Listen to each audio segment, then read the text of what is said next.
আসসালামু আলাইকুম। বাংলা সংবাদে সবাইকে স্বাগত জানাচ্ছি। আমি চিন্তিয়া হক। শুরুতেই সংবাদ শিরোনাম। রাজনৈতিক কারণে ছাত্রদল নেতা সাম্যকে হত্যা করা হয়েছে বলছে রিজভী। এদিকে অন্তর্বর্তী সরকারকে প্রভাবিত করার চেষ্টা করছে একটি পক্ষ বলছে নজরুল ইসলাম খান।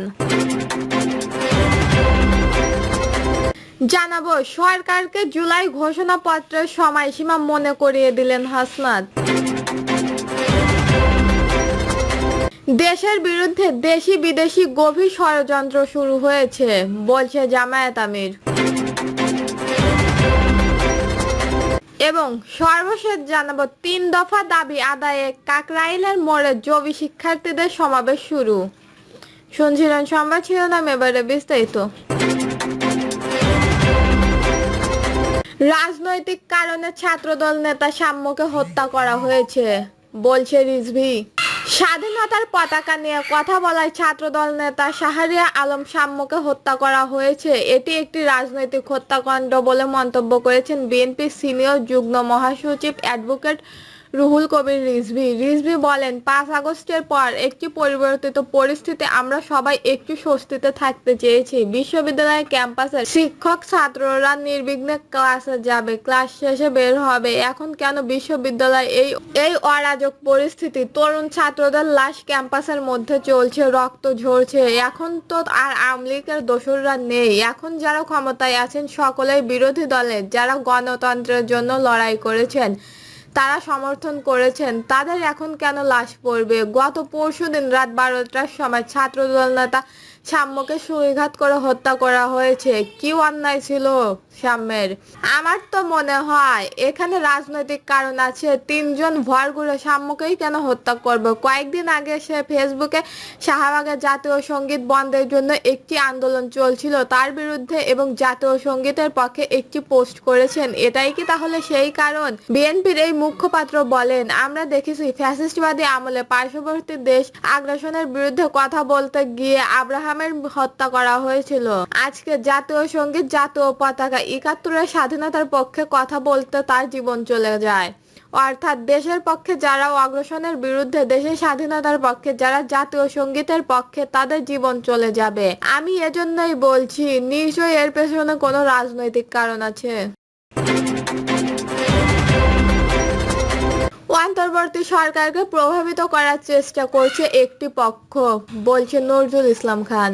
অন্তর্বর্তী সরকারকে প্রভাবিত করার চেষ্টা করা হচ্ছে বলে দাবি করেছেন বিএনপির স্থায়ী কমিটির সদস্য নজরুল ইসলাম খান। তিনি বলেন, একটি দেশ সামাজিক, অর্থনৈতিক, রাজনৈতিক অস্থিরতা থাকে, রাজনৈতিক সরকারের সেটি মোকাবেলা বা সমাধানের জন্য কোনো বিকল্প নেই।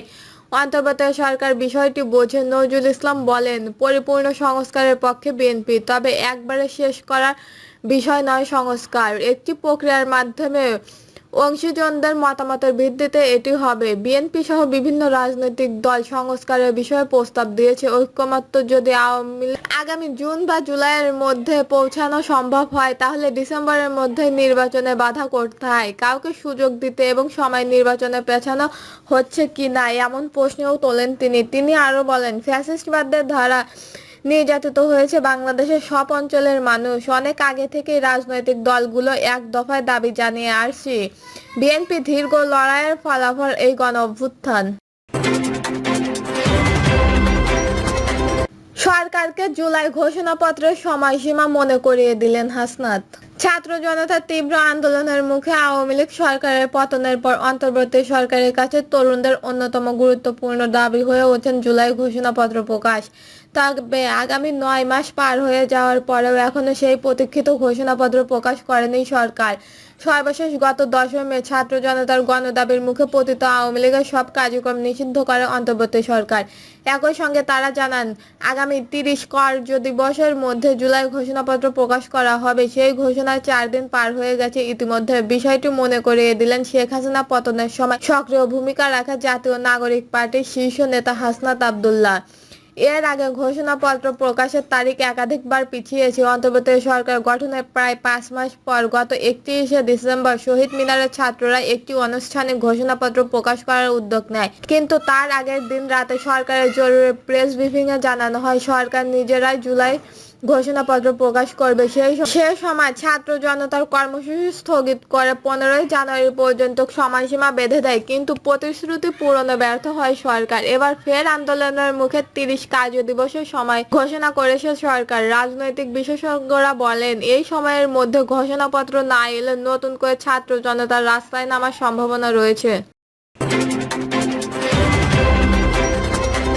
দেশের বিরুদ্ধে দেশি বিদেশির গভীর ষড়যন্ত্র শুরু হয়েছে বলছে জামায়াত আমির।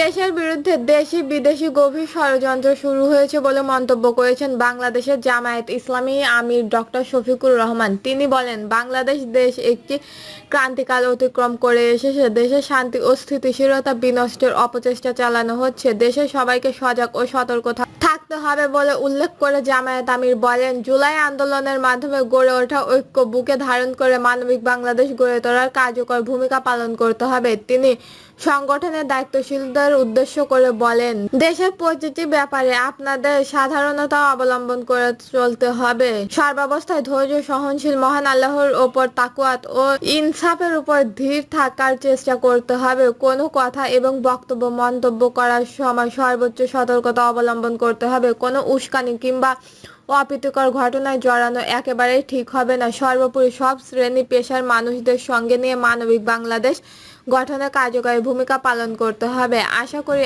আপনারা সবাই বিষয়টির দিকে গুরুত্ব সহকারে নজর দেবেন। 3 দফা দাবি আদায়ে কাকরাইল মোড়ে জবি শিক্ষার্থীদের সমাবেশ শুরু।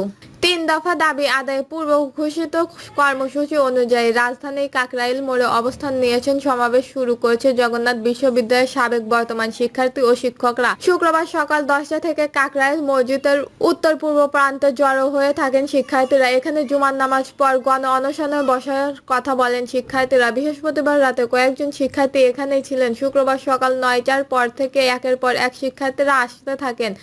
সকাল 10টার পর বিশ্ববিদ্যালয়ের গাড়িতে শিক্ষার্থীদের সঙ্গে শিক্ষকরাও কাকরাইল মোড়ে এসে জড়ো হয়। এদিকে সমাবেশে সহমতি জানিয়ে বক্তব্য দেন জগন্নাথ বিশ্ববিদ্যালয়ের সাবেক শিক্ষার্থী ও পল্টন থানা জামায়াত ইসলামের আমির শাহিন আহমেদ খান। তিনি অন্তর্বর্তী সরকারকে দ্রুত জগন্নাথ বিশ্ববিদ্যালয়ের দাবিগুলো মেনে নেওয়ার আহ্বান জানায়, নয়তো সাবেক বর্তমান সব শিক্ষার্থীর অংশগ্রহণে আরো জোরালো আন্দোলন গড়ে তোলার হুঁশিয়ারি দেন। জগন্নাথ বিশ্ববিদ্যালয়ের ছাত্র দলের সাবেক সহসভাপতি ও সাবেক শিক্ষার্থী মাকসুদুর রহমান বলেন, সব দাবি যৌক্তিক। দাবিগুলো আজকে নতুন কোনো দাবি নয়। অনেকদিন ধরে শিক্ষার্থীরা এসব দাবি জানিয়ে আসছেন, তাই দাবিগুলো পূরণের মেনে নিতে হবে। প্রসঙ্গ, 3 দফা দাবিতে তৃতীয় দিনের মতো অবস্থান কর্মসূচি পালন করছেন জগন্নাথ বিশ্ববিদ্যালয়ের শিক্ষার্থীরা। তবে তারা আজ কাকরাইল মোড়ে নয়, বরং প্রধান উপদেষ্টা ভবনে যাওয়ার সড়কের মুখে অবস্থান নিয়েছেন। ফলে খোলা রয়েছে কাকরাইল মোড়, যান চলাচল স্বাভাবিক রয়েছে। তাদের 3 দফা দাবি,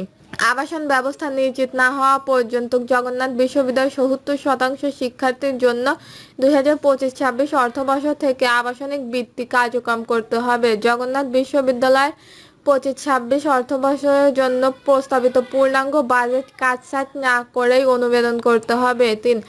জগন্নাথ বিশ্ববিদ্যালয়ের দ্বিতীয় ক্যাম্পাসের কাজ পরবর্তী এক নজরের সভায় অনুমোদন করে অগ্রগতির প্রকল্পের আয়ত্তায় বাস্তবায়ন করতে হবে। দর্শক, এই ছিল এখনকার সর্বশেষ নিউজটি ভালো লাগলে একটি লাইক দিন, কমেন্টে আপনার মতামত জানান এবং আমাদের পাশে থাকার জন্য বেল বাটনটি অন করে রাখুন।